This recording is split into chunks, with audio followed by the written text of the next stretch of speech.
এবার যেদিকে নজর রাখবো, অভিনব কায়দা। কেন বললাম অভিনব কায়দা? কোনো রকম ভালো কাজ নয়, এক্ষেত্রে দাঁড়িয়ে থেকে মূলত পাচার করা হচ্ছিল। এবার লরি বা ডাক পার্সনের কন্টেনার নয়, সোজাসুজি গ্যাসের ট্যাঙ্কারে করে পুলিশের নাকের ডোকার ভেতরে গরু পাচার করার ছক বানচাল করলো পুলিশ। গরু পাচার করার ছক বানচাল শিলিগুড়ি মহকুমার ফাঁসিদেওয়ার বিধাননগর থানার পুলিশ।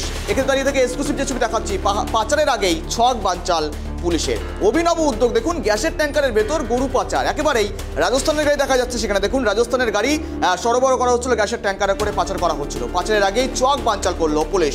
নাকা চেকিং উঠে গেল বিস্ফোরক তথ্য এবং সেখানে কিন্তু বিস্ফোরক ছবি কিন্তু দেখা গেল, একেবারে যেখানে ছবি কিন্তু আপনাদের বিচলিত করতে পারে, যেখানে কিন্তু গরুকে রীতিমতো বেঁধে নিয়ে তাদের উপর অত্যাচার চালিয়ে কিন্তু নিয়ে যাওয়া হচ্ছিল এবং সেখানে পাচারের আগেই ছক পুরোপুরি ভাঞ্চাল। এবং সেখানে দাঁড়িয়ে থেকে মূলত আপডেট নেব, এখানে দাঁড়িয়ে আমার সহকর্মী রয়েছে, সরাসরি কথা বলার চেষ্টা করব।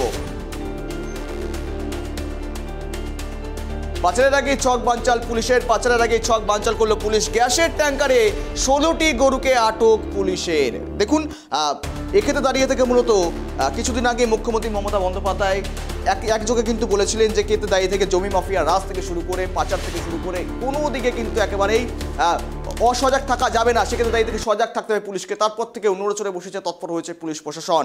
এবার যে ছবি দেখা যাচ্ছে শিলিগুড়ির ফাঁসিদেওয়াতে গ্যাসের ট্যাঙ্কারের ভেতর গরু পাচার, এই সমস্ত বিষয় নিয়ে আপডেট নেব। সঙ্গে রয়েছে আমার সহকর্মী ঋষি। ঋষি, কিভাবে এই সাফল্য পেল পুলিশ? কিভাবে নাকের ডগায় পুলিশকে নাকের ডগায় নিয়ে যাচ্ছিল এই গরু, তারপর একেবারে চক বানচাল করা হলো? সাফল্য কিভাবে এলো? দেখো, একদমই তাই গৌরব। তোমাকে জানিয়ে দিই যে প্রতিনিয়ত আমরা যে দেখি বিহার থেকে আসাম হয়ে বাংলাদেশে গরু পাচার বিভিন্ন ট্রাকে এবং কন্টেনারে করে, এর আগে আমরা দেখেছি মহিষ এবং গরু পাচার। তবে এবার কিন্তু এক অন্যভাবেই কিন্তু অভিনব কায়দায় এই পাচার করা হচ্ছিল। তবে জানিয়ে দিই গভীর রাতে কিন্তু বিধাননগর যে পুলিশ রয়েছে তারা কিন্তু সূত্র মারফত জানতে পারে যে একটি গ্যাস ট্যাঙ্কার, এলপিজি গ্যাস যে ভরে নেওয়া যায়, সেই ট্যাঙ্কারের ভিতরেই কিন্তু 16টি গরু নিয়ে আসামে হয়ে বাংলাদেশে পাচারের চেষ্টা করা হচ্ছিল। তবে গোপন সূত্রে খবর পাওয়া মাত্রই ফাঁসিদেওয়ার যে ডাঙ্গাপাড়া রয়েছে সেই ডাঙ্গাপাড়া এলাকায় সেই ট্যাঙ্কারটিকে দাঁড় করায় এবং তল্লাশি করতেই কিন্তু পুলিশের চক্ষু চড়ক হয়ে যায়। তারপরে কিন্তু জানা যায় এবং বৈধ কাগজপত্র যদি দেখতে চাওয়া হলে তার কাছে কিন্তু বৈধ কাগজপত্র চালক দেখাতে পারেনি। এবং এরপরেই কিন্তু বিহারের যে খুশনত খান রয়েছে গাড়ির চালক, তাকে কিন্তু গ্রেপ্তার করা হয়েছে এবং গরুগুলিকে কিন্তু খোয়ারে পাঠানো হয়েছে। তবে এই পাচারের পিছনে কারা কারা রয়েছে পুরো ঘটনায় কিন্তু তদন্ত ইতিমধ্যেই শুরু করেছে বিধাননগর থানার পুলিশ। গৌরব, ঋষি, দেখো মূলত যে ড্রাইভারকে আটক করা হয়েছে বা গ্রেপ্তার করা হয়েছে তার চেহারা দেখে মনে হচ্ছে ইনোসেন্ট, তিনি কিছু জানেন না, ভাজা মাছটি উল্টে খেতে জানেন না। সেক্ষেত্রে দাঁড়িয়ে থেকে মূলত এই যে এত বড় চক্র বানচাল করা হলো পুলিশের তরফ থেকে, পুলিশ প্রশাসন কি জানাচ্ছেন?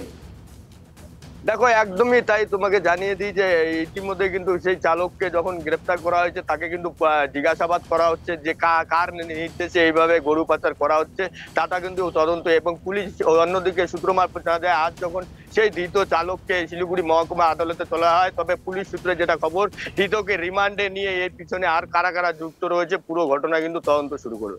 ঋষি, নিশ্চয়ই বড়সড় কোনো মাথা রয়েছে বা পাচার চক্রের যোগ্য থাকতে পারে। মূলত কোথা থেকে কোথায় নিয়ে যাওয়া হতে পারে বা কোথাও নিয়ে যাওয়া হচ্ছিল এই গাড়িটিকে, সূত্র মারফত কি খবর?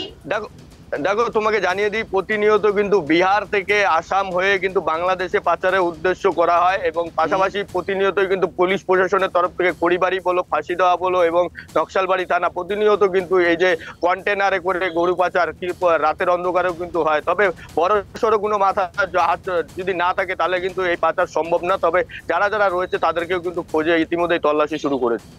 বেশ ঋষি, আপডেট রাখো, নজর রাখো। ধন্যবাদ তোমাকে সঙ্গে থাকার জন্য।